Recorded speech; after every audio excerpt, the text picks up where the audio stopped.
Mother 3's Chapter 3, The Suspicious Peddler, plays very differently to the 2 chapters that came before it, and the rest that follow.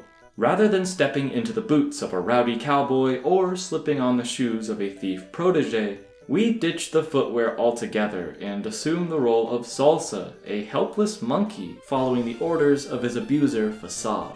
We as players technically control Salsa, but we're mostly being controlled by this detestable stranger. Facade electrocutes Salsa, who is bound by a shock collar, unabatedly and without hesitation.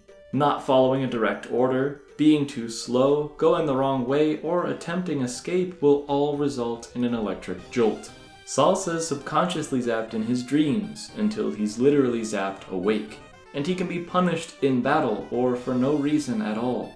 Because his abuse is inevitable in many situations, it can leave us feeling powerless as players, which is kind of the point.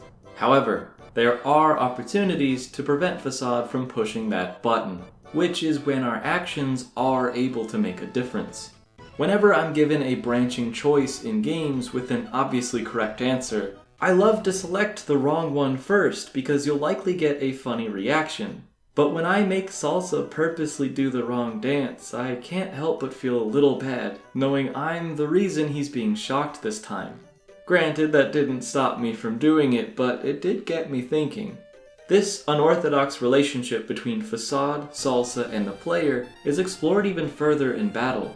Since Salsa is so weak as a protagonist, he and we rely on the much stronger Facade to save us from enemies. So in this light, the person who hurts Salsa the most can appear to be a reliable ally. Mother 3's creator, Shigesato Itoi, explains that this all evokes complex emotions that another storytelling medium, like a novel, wouldn't be able to portray in the same way. And I agree, playing as Salsa may not be the most fun you'll have in the world of Mother 3, but it's a fascinating, working example of the potential unique to interactive media. Facade himself is a high-ranking incognito member of the Pigmask army who's been busy trying to gradually exploit the more impulsive, status-seeking villagers, like Tazmily mayor, by acting with a false kindness and promise for grandeur. Under the guise of a benefactor, he's pitching Tazmily's recent disasters not as inflicted attacks by his army, but as inexplicable happenings. Bad omens that warn of an evil beyond their understanding. If the villagers don't listen to him now, things will only get worse. And besides, why pass on the prospect of true happiness? In order to sell his BS, Facade needs Salsa to accompany his preaching as an example of the benevolent bliss he's trying to bestow. How can one argue with the joy of a monkey dancing happily to this man's tune? The pair of them have to first travel back to the village though, so after kicking Salsa out into the expanse of the aptly named Death Desert, he makes the monkey lead him through a treacherous trek to a secret tunnel that allows them undetected passage into Tazmily. Refusal makes for fried Salsa, of course, but it also puts his captured girlfriend's life in peril. So when a cactus wolf blocks the entrance to the underpass, Salsa has no choice but to try and dispatch it. The creature looks like a chimera, but it interestingly won't stand down to Facade. So if it is one of the Pigmask's experiments, then it may just be the first to have gone rogue, foreshadowing the fact that these soldiers are in way over their heads, with more unruly creations to come, like the almost Mecha Lion and the ultimate Chimera. Once the deranged dingo disappears, the door to the underground tunnel can be entered, where a futuristic vehicle called the Pork Bean waits to be driven. There's an entire transportation system leading directly to the primitive Tazmily from here, suggesting that the pig's plan to infiltrate has been a long time coming. Fast forwarding to the next day in the town's plaza, Facade's all-important speech is able to convince some that their perfect world is in jeopardy and that the solution lies with him. He sermonizes that happiness is not just an intangible concept, it's an attainable thing in the form of a glowing pink object known as a happy box. Just look at its effect on Salsa. The quote-unquote benevolent Facade is giving them away for free, but what do these things even do, and what is their real, no doubt nefarious purpose?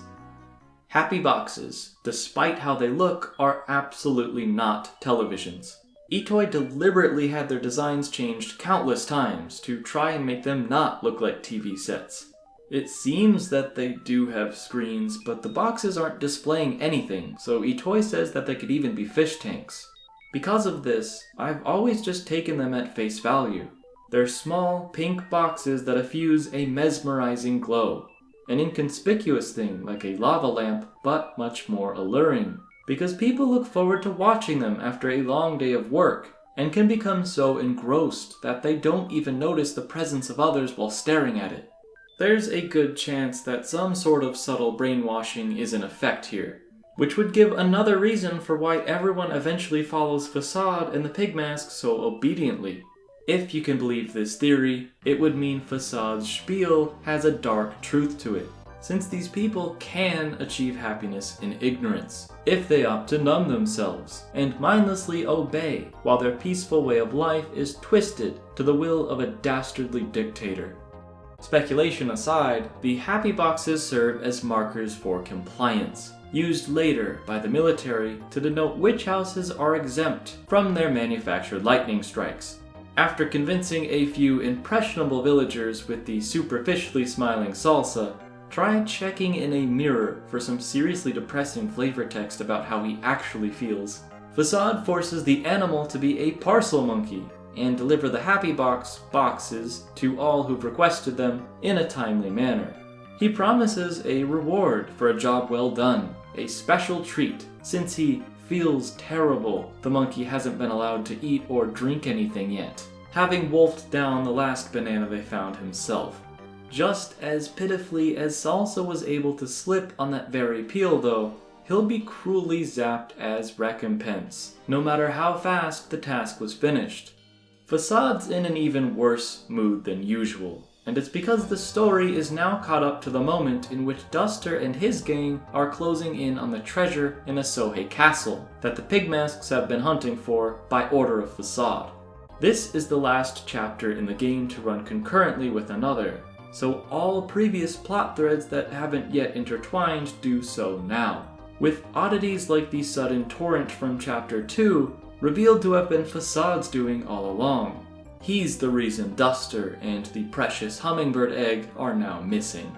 Furious that his plan to secure the item has failed, but using Duster's absence to fortify his web of lies, the man and monkey head back to the inn, passing by a very skeptical Princess Kumatora. Having likely used telepathy to read Salsa's mind, she and Wes appear that night to free him from the trigger-happy man, and hopefully get the last non-forced laugh. A nui hee hee in the distance dispels that optimism though, as the trio finds themselves cornered by Facade's cronies. Just when it seems that there's no escaping the incoming fleet of pork tanks, Lucas arrives, accompanied by a Drago family, which is most likely the Mecha Drago's kin from Chapter 1. Lucas orders this non-roboticized creature to kill. Just kidding, but the swine all take quite the beating, which surely means Facade's learned his lesson, right? Join me next time for Dark Aspects of Mother 3, Chapter 4, to see why that is very much not the case. It's unfortunate, although this incident was integral in awakening the fighting spirit inside Lucas. The main character will be sticking with from this point in the game up until its conclusion. I'll see you in 3 years, everyone.